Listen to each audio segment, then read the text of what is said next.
Hello दोस्तों, नमस्कार। स्वागत है आपका हमारे यूट्यूब चैनल जीएस ज्ञान 247 में। और आज की इस क्लास में हम डिस्कस करने वाले हैं टोटल 30 क्वेश्चन जो कि आप लोगों की ट्रिपल सी परीक्षा में काफ़ी हेल्पफुल साबित होंगे। तो जितने भी लोग क्लास से जुड़ चुके हैं, आप सभी लोगों से अनुरोध है क्लास को ज़्यादा से ज़्यादा शेयर कर दें ताकि और भी लोग हमारी क्लास से जुड़ सकें। तो चलते हैं आज के पहले क्वेश्चन की ओर। यहाँ पर पहले क्वेश्चन में पूछा गया है एनएसएफ नेट का फुल फॉर्म क्या है, बताइएगा। एनएसएफ नेट का राइट फुल फॉर्म क्या हो जाएगा। ऑप्शन ए है हमारे पास national science foundation network. Option number B है नेशन साइंस फाउंडेशन नेटवर्क। तो सी ऑप्शन है नेशनल साइंस फेडरेशन नेटवर्क तथा लास्ट ऑप्शन है नन ऑफ दीज। बताइएगा एनएसएफ नेट का राइट फुल फॉर्म क्या हो जाएगा। तो यहाँ पर इस क्वेश्चन का राइट आंसर हो जाएगा ऑप्शन नंबर ए हो जाएगा नेशनल साइंस फाउंडेशन नेटवर्क। ध्यान रखना है एनएसएफ नेट का फुल फॉर्म होता है नेशनल साइंस फाउंडेशन नेटवर्क। चलते हैं अगले क्वेश्चन की ओर। यहाँ पर पूछा गया है यूएसएसडी सेवा का लाभ लेने के लिए आप क्या डायल करेंगे। जो यूएसएसडी सेवा होती है उसका लाभ उठाने के लिए किस नंबर को डायल करना पड़ता है। तो पहला ऑप्शन है हमारे पास *99#। ऑप्शन नंबर बी है *123#। सी ऑप्शन है *198#। तथा लास्ट ऑप्शन है इनमें से कोई नहीं। बताइएगा यूएसएसडी सेवा का लाभ उठाने के लिए आप किस नंबर को डायल करते हैं। तो यहाँ पर इस क्वेश्चन का राइट आंसर हो जाएगा ऑप्शन नंबर ए हो जाएगा *99#। ठीक है, आप लोगों को ध्यान रखना है *99# का प्रयोग किया जाता है यूएसएसडी सेवा का लाभ उठाने के लिए। क्वेश्चन नंबर 3 में पूछा गया है भारत में इंटरनेट किसके माध्यम से शुरू हुई थी। बताइएगा इंडिया के अंदर जो इंटरनेट शुरू हुआ था वो किसके माध्यम से शुरू हुआ था। पहला ऑप्शन है हमारे पास BSNL। ऑप्शन नंबर बी है VSNL तथा सी ऑप्शन है MTNL तथा लास्ट ऑप्शन है नन ऑफ दीज। बताइए क्वेश्चन नंबर 3 का राइट आंसर क्या हो जाएगा। इंडिया के अंदर इंटरनेट का शुरुआत जो हुआ था वो किसके माध्यम से हुआ था। तो यहाँ पर इसका राइट आंसर हो जाएगा ऑप्शन नंबर बी हो जाएगा VSNL। ठीक है, VSNL के द्वारा इंडिया में सबसे पहले इंटरनेट की शुरुआत हुई थी। अगला क्वेश्चन है हमारे पास निम्न में कौन सा ईमेल एक क्लाइंट है। बताइएगा निम्न में कौन सा ईमेल एक क्लाइंट है। पहला ऑप्शन है आउटलुक। ऑप्शन नंबर बी है इंटरनेट एक्सप्लोरर। सी ऑप्शन है नेटस्केप तथा लास्ट ऑप्शन है इनमें से कोई नहीं। बताइए क्वेश्चन नंबर 4 का राइट आंसर क्या हो जाएगा। तो यहाँ पर इस क्वेश्चन का राइट आंसर हो जाएगा ऑप्शन नंबर ए हो जाएगा आउटलुक। ठीक है, ध्यान रखना है इसका जो राइट आंसर हो जाएगा वो ऑप्शन नंबर ए हो जाएगा आउटलुक। अगला क्वेश्चन है हमारे पास पैन का अर्थ क्या है। बताइएगा जो पैन होता है उसका फुल फॉर्म क्या होता है, इसका अर्थ क्या होता है। अगर आप लोगों को क्लास पसंद आ रही हो तो क्लास को लाइक कर दें तथा क्लास को शेयर अवश्य करें आप लोग। तो पहला ऑप्शन है हमारे पास personal area network. Option number B है permanent account number. Option number C है पोजीशन अकाउंट नंबर तथा लास्ट ऑप्शन है बोथ ए एंड बी। बताइएगा कौन सा राइट आंसर हो जाएगा। तो यहाँ पर इस क्वेश्चन का राइट आंसर हो जाएगा ऑप्शन नंबर डी हो जाएगा बोथ ए एंड बी। यानी कि पर्सनल एरिया नेटवर्क भी होता है पेन का फुल फॉर्म तथा परमानेंट अकाउंट नंबर भी होता है। ध्यान रखना है आप लोगों को इन दोनों फुल फॉर्म को। अगला क्वेश्चन है हमारे पास वन टाइम पासवर्ड क्यों सुरक्षित है। जो आपका OTP होता है, ठीक है, OTP होता है वो क्यों सुरक्षित माना जाता है। बताइएगा इसका कारण क्या होता है। पहला ऑप्शन है ये जनरेट करना आसान है। ऑप्शन नंबर बी है इसको शेयर नहीं कर सकते। ऑप्शन नंबर सी है ये हर एक्सेस के लिए भिन्न है तथा लास्ट ऑप्शन है एक जटिल इनक्रिप्टेड पासवर्ड है। बताइएगा OTP को क्यों सुरक्षित माना जाता है। तो यहाँ पर इस क्वेश्चन का राइट आंसर हो जाएगा ऑप्शन नंबर सी हो जाएगा ये हर एक एक्सेस के लिए भिन्न भिन्न होता है। ठीक है, ध्यान रखना है ये अलग अलग होता है हर एक एक्सेस के लिए। क्वेश्चन नंबर 7 में पूछा गया है बीमा लाभप्रद होता है। जो आपका बीमा होता है वो लाभप्रद होता है, किसमें लाभकारी होता है। बताइएगा पहला ऑप्शन है आर्थिक विकास में लाभकारी होता है। ऑप्शन नंबर बी है ऋण की सुविधा में लाभकारी होता है, आत्मसंतुष्टि लाता है या फिर उपरोक्त सभी। बताइएगा इस क्वेश्चन का राइट आंसर क्या हो जाएगा। तो यहाँ पर इस क्वेश्चन का राइट आंसर हो जाएगा ऑप्शन नंबर डी हो जाएगा उपरोक्त सभी। ठीक है, क्वेश्चन नंबर 7 का जो राइट आंसर हो जाएगा उपरोक्त सभी हो जाएगा। अगला क्वेश्चन है हमारे पास प्रधानमंत्री सुरक्षा बीमा योजना के लाभार्थी हेतु कितनी उम्र निर्धारित की गई है। जो प्रधानमंत्री सुरक्षा बीमा योजना चलाया गया था उसमें जो उम्र का निर्धारण किया गया था वो किसके किसके बीच होना चाहिए। पहला ऑप्शन है हमारे पास 18 से 40 वर्ष के बीच में होना चाहिए, 18 से 50 वर्ष होना चाहिए, 18 से 70 होना चाहिए या 25 से 60 वर्ष होना चाहिए। बताइए क्वेश्चन नंबर 8 का राइट आंसर क्या हो जाएगा। प्रधानमंत्री सुरक्षा बीमा योजना के लाभार्थी हेतु कितनी एज लिमिट होनी चाहिए। तो यहाँ पर इसका राइट आंसर हो जाना ऑप्शन नंबर सी हो जाएगा 18 वर्ष से कम ना हो तथा 70 वर्ष से अधिक ना हो, तभी आप सुरक्षा बीमा योजना का लाभ उठा सकते हैं। क्वेश्चन नंबर 9 में पूछा गया है कि अटल पेंशन योजना के तहत रुपए 1000 प्रति माह पेंशन हेतु प्राप्ति हेतु धारक को कितना प्रीमियम जमा करना आवश्यक है। बताइएगा 1000 रुपये प्रति माह प्राप्त करने हेतु कितना प्रीमियम जमा करना आवश्यक होता है। Option number A 35 rupees, option number B 40 rupees, C option है 42 रुपीज तथा लास्ट ऑप्शन है 50 रुपीज। बताइएगा क्वेश्चन नंबर 9 का राइट आंसर क्या हो जाएगा, बताइएगा।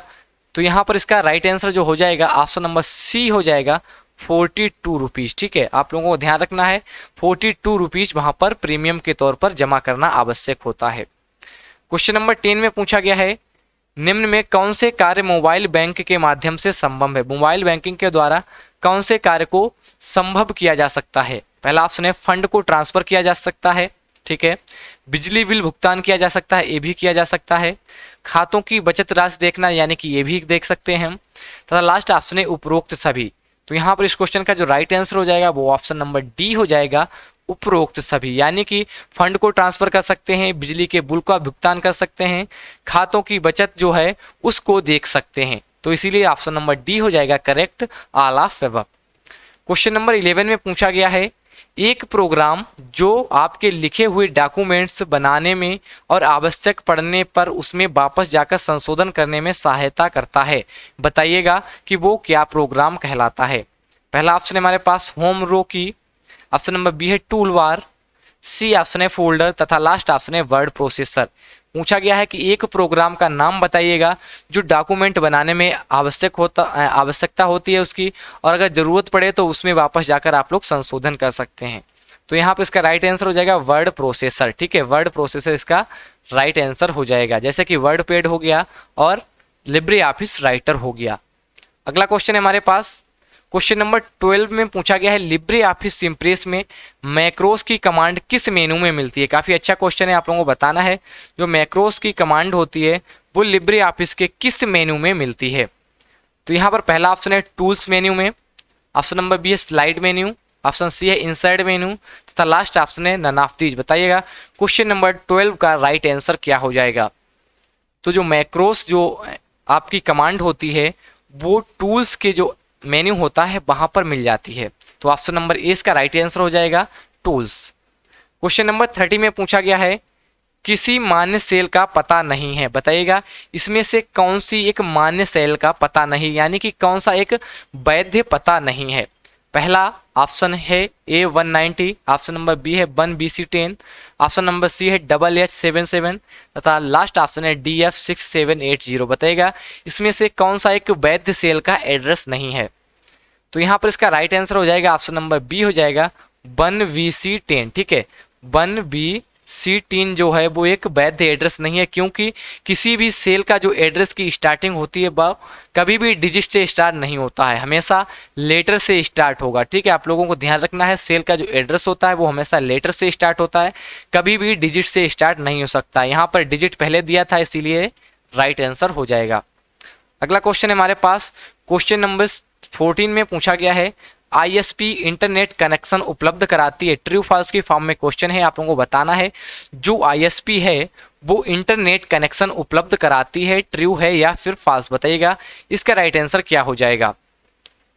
तो यहाँ पर इसका राइट आंसर हो जाएगा क्वेश्चन नंबर 14 का ऑप्शन नंबर ए हो जाएगा ट्रू, यानी कि ISP जो है वो इंटरनेट कनेक्शन उपलब्ध कराती है। अब आप लोगों को बताना है कि इस ISP का फुल फॉर्म क्या होता है। कई बार SSC की एग्जाम में पूछा गया है कि ISP का फुल फॉर्म क्या होता है, तो बताइएगा ISP का फुल फॉर्म क्या होगा। तो यहाँ पर ISP का फुल फॉर्म हो जाता है इंटरनेट सर्विस प्रोवाइडर। ठीक है, इंटरनेट सर्विस प्रोवाइडर इसका फुल फॉर्म हो जाता है। क्वेश्चन नंबर 50 में पूछा गया है कंप्यूटर सॉफ्टवेयर को सामान्यतः सिस्टम सॉफ्टवेयर तथा एप्लीकेशन सॉफ्टवेयर में वर्गीकृत किया जाता है। ट्रू फॉल्स की फॉर्म में क्वेश्चन है, आप लोगों को बताना है जो कंप्यूटर में सामान्यतः जो सिस्टम सॉफ्टवेयर तथा एप्लीकेशन सॉफ्टवेयर में वर्गीकृत किया, जो सॉफ्टवेयर होते हैं कंप्यूटर के उनको दो भागों में सामान्यतः डिवाइड किया जाता है, एक तो सिस्टम सॉफ्टवेयर तथा एक दूसरा एप्लीकेशन सॉफ्टवेयर। ये बात ट्रू है या फिर फॉल्स आप लोगों को बताना है। तो यहाँ पर इसका राइट आंसर हो जाएगा ऑप्शन नंबर ए हो जाएगा ट्रू। ठीक है, सामान्यतः जो होता है एप्लीकेशन सॉफ्टवेयर तथा सिस्टम सॉफ्टवेयर में इसको डिवाइड कर दिया जाता है। अगला क्वेश्चन है हमारे पास, क्वेश्चन नंबर 16 में पूछा गया C10 एक सेल का एड्रेस हो सकता है। ट्रू फॉल्स की फॉर्म में क्वेश्चन है, आप लोगों को बताना है जो C10 है वो एक सेल एड्रेस का एग्जाम्पल है या फिर नहीं, ट्रू है या फिर फॉल्स। अभी आप लोगों को हमने बताया था कि जो सेल का एड्रेस होता है वो हमेशा एक अल्फ़ाबेट से स्टार्ट होता है, तो यहाँ पर ये अल्फ़ाबेट से स्टार्ट है और बाद में 10 लगा हुआ है, तो एक वैध एड्रेस है, यानी कि ऑप्शन नंबर ए बिल्कुल राइट हो जाएगा। अगर यहाँ पर ये होता 10 और सी तो ये एग्जाम्पल हमारा गलत हो जाता, तब इस कंडीशन में हमारा ऑप्शन नंबर बी हो जाता फॉल्स। अगला क्वेश्चन है हमारे पास, क्वेश्चन नंबर 70 में पूछा गया है जीपीजी का पूरा नाम ज्वाइंट फोटोग्राफी गैलरी होता है। ट्रू फॉल्स की फॉर्म में आप लोगों को बताना है कि ये बात ट्रू है या फिर फॉल्स। क्वेश्चन नंबर 17 का राइट आंसर आप लोगों को बताना है कि जीपीजी होता है उसका जो फुल फॉर्म होता है ज्वाइंट फोटोग्राफिक गैलरी होता है या फिर नहीं। तो यहाँ पर इसका राइट आंसर हो जाएगा ऑप्शन नंबर बी हो जाएगा फॉल्स। ठीक है, जीपीजी का जो फुल फॉर्म होता है ज्वाइंट फोटोग्राफी गैलरी नहीं होता है, और आप लोगों को बताना है कि जीपीजी का राइट फुल फॉर्म क्या होता है। जैसे ही वीडियो खत्म होगी आप लोग कमेंट में जाकर जरूर बताइएगा कि जीपीजी का राइट फुल फॉर्म क्या होता है। ठीक है, ध्यान रखना कमेंट बॉक्स में जाके आप लोगों को जीपीजी का फुल फॉर्म लिखना है वीडियो समाप्त होने के बाद। अगला क्वेश्चन है हमारे पास, उमंग ऐप भारत में कितनी भाषाओं में उपलब्ध है। बताइएगा जो उमंग ऐप है वो इंडिया में कितनी भाषाओं में उपलब्ध है। पहला ऑप्शन है हमारे पास 12 भाषाएं, 13 भाषाएं, 7 भाषाएं या फिर 8 भाषाएं। बताइए क्वेश्चन नंबर 18 का राइट आंसर क्या हो जाएगा। तो यहाँ पर इस क्वेश्चन का राइट आंसर हो जाएगा ऑप्शन नंबर बी हो जाएगा, उमंग ऐप इंडिया में टोटल 13 भाषाओं के अंदर उपलब्ध है। अगला क्वेश्चन है हमारे पास, निम्नलिखित में कौन सा नेटवर्क का परीक्षण करने के लिए उपयोग किया जाता है। अगर आपको नेटवर्क का परीक्षण करना है, ठीक है, तो उसके लिए कौन सी चीज प्रयोग की जाएगी। पहला ऑप्शन है एनएस का प्रयोग किया जाएगा, पिंग का प्रयोग किया जाएगा, लोकेट का या फिर डोमेन का। बताइएगा क्वेश्चन नंबर 19 का राइट आंसर क्या हो जाएगा। तो यहाँ पर इस क्वेश्चन का राइट आंसर हो जाएगा ऑप्शन नंबर बी हो जाएगा, पिंग का प्रयोग किया जाता है नेटवर्क के परीक्षण के लिए। अगला क्वेश्चन है हमारे पास, इंटरनेट प्रयोग करता है। आप लोगों को बताना है जो इंटरनेट होता है वो किसका प्रयोग करता है। काफी इंपॉर्टेंट क्वेश्चन है, ट्रिपल सी की परीक्षा में बहुत बार पूछा गया है क्वेश्चन कि इंटरनेट किसका प्रयोग करता है। पहला ऑप्शन हमारे पास सर्किट स्विचिंग, ठीक है, सर्किट स्विचिंग यहाँ पर टा होना चाहिए। ऑप्शन नंबर बी है packet switching, option number C है हाइब्रिड स्विचिंग, तथा लास्ट ऑप्शन है उपयुक्त में से कोई नहीं। बताइएगा इंटरनेट किसका प्रयोग करता है। क्वेश्चन नंबर 20 का जो राइट आंसर हो जाएगा ऑप्शन नंबर बी हो जाएगा, इंटरनेट जो है वो पैकेट स्विचिंग का प्रयोग करता है। अगर आप लोगों को वीडियो पसंद आ रही हो तो वीडियो को लाइक कर दें तथा वीडियो को शेयर करना बिल्कुल मत भूलिएगा। अगला क्वेश्चन है हमारे पास 21 में पूछा गया, सार्वजनिक अस्पतालों के लिए ऑनलाइन पंजीकरण प्रणाली OARS की गई थी। यानी कि इस सुविधा को कब स्टार्ट किया गया था। ऑनलाइन पंजीकरण प्रणाली जो है OARS की वो किस सन में लॉन्च की गई थी। पहला ऑप्शन है हमारे पास जुलाई 2015, ऑप्शन नंबर बी है अगस्त 2016, सी ऑप्शन है जुलाई 2016 तथा लास्ट ऑप्शन है जनवरी 2015। बताइएगा 21 का राइट आंसर क्या हो जाएगा। तो यहाँ पर इस क्वेश्चन का राइट आंसर हो जाएगा 2015 जुलाई। ठीक है, जुलाई 2015 में ऑनलाइन पंजीकरण प्रणाली शुरू की गई थी OARS की। क्वेश्चन नंबर 22 में पूछा गया है, एक न्यूमेरिकल क्वेश्चन है, आप लोगों को बताना है कि इसका राइट आंसर क्या हो जाएगा। यहाँ पर पूछा गया है C इक्वल टू सीलिंग 119, 11 का मान क्या आएगा। और जल्द ही हम फार्मूला की एक क्लास लाने वाले हैं, तो आप लोग फार्मूला क्लास देखना चाहते हैं तो हमारे यूट्यूब चैनल को सब्सक्राइब कर लीजिएगा, क्योंकि कल या परसों एक फार्मूला क्लास हम यहाँ पर अपलोड करेंगे जिसमें सारे फार्मूलों को हम एकत्र करके वहाँ पर पढ़ाएंगे, ताकि आप लोगों की जो ट्रिपल सी की परीक्षा में जो फार्मूला बेस्ड क्वेश्चंस आते हैं उनको आप लोग आसानी से वहां पर हल कर सकें। तो बताइएगा यहाँ पर इस क्वेश्चन का राइट आंसर क्या हो जाएगा। ऑप्शन ए होगा, ऑप्शन बी होगा, सी होगा या फिर डी होगा। तो यहाँ पर इस क्वेश्चन का राइट आंसर हो जाएगा ऑप्शन नंबर बी हो जाएगा 121। ये किस प्रकार से सीलिंग फार्मूला कार्य करता है। ये जो पहले वाली वैल्यू होती है 119 को 11 से डिवाइड कराया जाता है। ठीक है, और सीलिंग का मतलब होता है या तो ये डिवाइड पूरी होनी चाहिए, अगर डिवाइड हो जाएगी ऊपर वाली वैल्यू तो वही वैल्यू रहेगी, या फिर इससे बड़ी जो इंटीजर वैल्यू होगी जो कि 11 से डिवाइड होगी वो रखी जाएगी। यानी कि जो 119 है वो तो 11 से डिवाइड नहीं होगी, लेकिन जो 121 है वो 11 से डिवाइड हो जाएगी। इस कंडीशन में हमारा ऑप्शन नंबर बी राइट हो जाएगा 121। अगला क्वेश्चन है हमारे पास, इंस्टाग्राम चलाने के लिए कम से कम आयु होनी चाहिए। जो आपका इंस्टाग्राम ऐप है उसको चलाने के लिए मिनिमम आयु कितनी होनी चाहिए? पहला ऑप्शन हमारे पास 14 ईयर, ऑप्शन बी है 15 ईयर, ऑप्शन सी है 18 ईयर तथा लास्ट ऑप्शन है 13 ईयर। बताइएगा 23 का राइट आंसर क्या हो जाएगा? तो यहाँ पर इस क्वेश्चन का राइट आंसर हो जाएगा ऑप्शन नंबर डी हो जाएगा 13 ईयर। इंस्टाग्राम चलाने के लिए मिनिमम जो आयु होती है वो 13 ईयर होनी चाहिए और यही कंडीशन आपकी फेसबुक ऐप पे भी जारी होती है। अगला क्वेश्चन है हमारे पास, आधार सीडिंग का अभिप्राय क्या होता है? जो आधार सीडिंग होता है उसका अभिप्राय क्या होता है, उसके कहने का मतलब क्या होता है? पहला ऑप्शन है आधार को बैंक से जोड़ना, ऑप्शन नंबर बी है आधार की नकल प्राप्त जारी करना, सी ऑप्शन है आधार का अंतरण तथा लास्ट ऑप्शन है उपरोक्त में से कोई नहीं। तो इस क्वेश्चन का जो राइट आंसर हो जाएगा ऑप्शन नंबर ए हो जाएगा, आधार को बैंक से जोड़ना जो है वो आधार सीडिंग कहलाता है। क्वेश्चन नंबर 25 में पूछा गया है, एटीएम का प्रयोग कर सकते हैं, एटीएम का प्रयोग किसके रूप में कर सकते हैं? ये आज आपसे पूछी जा रही है। पहला ऑप्शन है हमारे पास नगद निकासी के रूप में, खाते की पूछताछ, खाते का विवरण या फिर उपरोक्त सभी। तो यहाँ पर जो इस क्वेश्चन का राइट आंसर हो जाएगा ऑप्शन नंबर डी हो जाएगा, उपरोक्त सभी। एटीएम का जो प्रयोग है नगद निकासी, खाते की पूछताछ तथा खाते के विवरण के लिए प्रयोग कर सकते हैं, इसीलिए ऑप्शन नंबर डी इसका राइट आंसर हो जाएगा, ऑल ऑफ अबव। 26 में पूछा गया है, सीपीयू का मुख्य घटक कौन सा है? बताइएगा जो आपका सीपीयू होता है उसका मुख्य कंपोनेंट्स कौन कौन से होते हैं? पहला ऑप्शन हमारे पास कंट्रोल यूनिट यानी कि सीयू, ऑप्शन नंबर बी है मेमोरी, ऑप्शन नंबर सी है अर्थमेटिक लॉजिक यूनिट तथा डी ऑप्शन है ये सभी। बताइएगा कि सीपीयू का मुख्य घटक क्या होगा, इसका राइट आंसर आप लोगों को पिक करना है। तो यहाँ पर इसका जो राइट आंसर हो जाएगा ऑप्शन नंबर डी हो जाएगा, ये सभी, यानी कि कंट्रोल यूनिट, मेमोरी तथा अर्थमेटिक लॉजिक यूनिट यानी कि ALU। ठीक है, अगला क्वेश्चन है हमारे पास 27 में पूछा गया है, MIPS का पूर्ण रूप क्या है? MIPS का फुल फॉर्म पूछा जा रहा है कि बताइएगा कि MIPS का राइट फुल फॉर्म क्या हो जाएगा?